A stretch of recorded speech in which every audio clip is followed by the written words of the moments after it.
السلام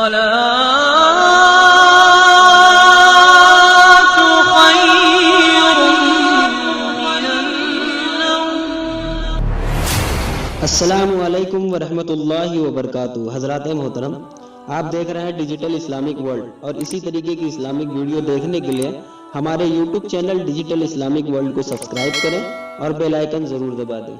حضرات محترم، ایک مرتبہ ایک عورت حضور سیدنا غوث اعظم رضی اللہ تعالیٰ عنہ کی خدمت میں اپنے بیٹے کو لے کر حاضر ہوئی اور عرض کیا کہ میرے اس بیٹے کو آپ سے دلی لگاؤ ہے، آپ اسے اپنی غلامی میں قبول فرما لیں۔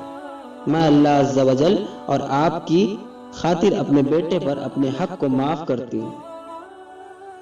آپ نے اس لڑکے کو قبول فرما لیا۔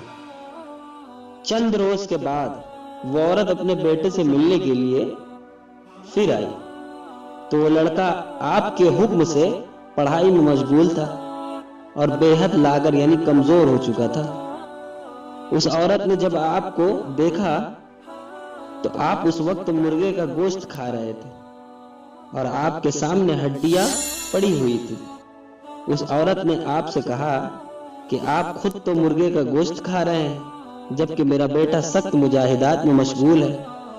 آپ نے اس عورت کی باتیں سننے کے بعد ہڈیوں کی جانب اشارہ کیا اور حکم دیا کہ اللہ عز و جل کے حکم سے زندہ ہو جاؤ۔ آپ کا یہ فرمانا تھا کہ ان ہڈیوں سے ایک سالم مرغا زندہ کھڑا ہو گیا۔ آپ نے فرمایا کہ جب تیرا بیٹا اس منزل پر پہنچ جائے گا تو پھر وہ جو چاہے گا وہ کھائے گا۔ سبحان اللہ۔ السلام علیکم ورحمۃ اللہ وبرکاتہ۔